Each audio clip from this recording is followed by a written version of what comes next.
Hello bachon, let us read the question. So the question says statement 1, the amount of light emitted, intensity of radiation from a black body and its spectrum distribution depends only on its temperature. Statement 2, at a given temperature, intensity of radiation emitted increases with the increase of wavelength, reaches a maximum value at a given wavelength and then starts decreasing decrease with further increase of wavelength.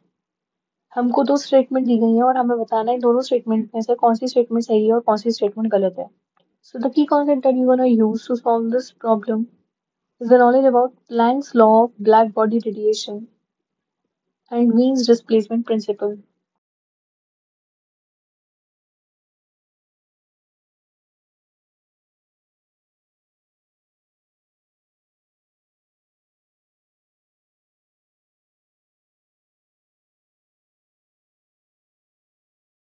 Let us come to the solution. Let us evaluate the statement one by one.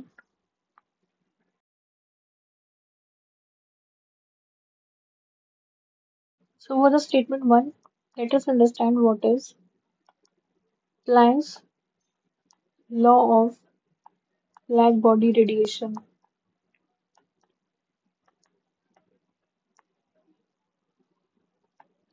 According to this law, the amount of electromagnetic radiation emitted by a black body in thermal equilibrium depends only on the temperature of the body. मतलब जो भी body electromagnetic radiation emit करेगी वो उस body के temperature पे depend करेगा.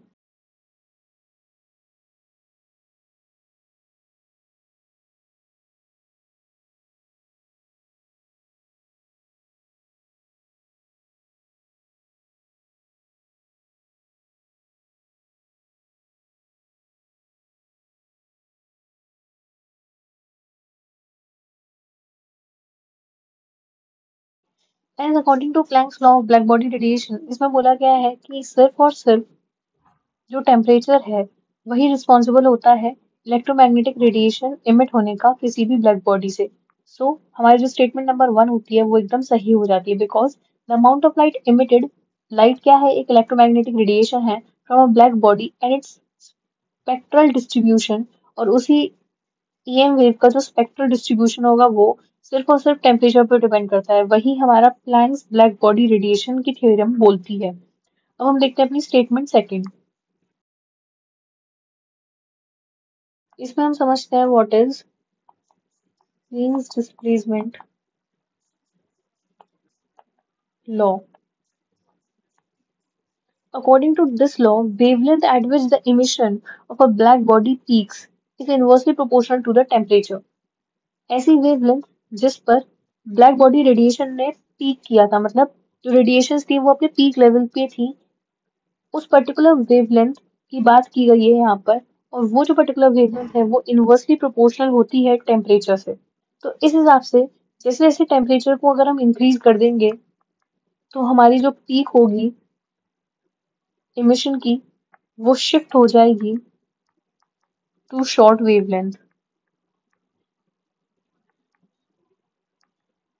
This is the reason why कि जो रेडिएशन है वो एक पॉइंट तक इंक्रीज होंगे और फिर वो डिक्रीज हो जाएंगे. वो पीक आने तक इंक्रीज होते हैं और फिर वो डिक्रीज होने लग जाते हैं.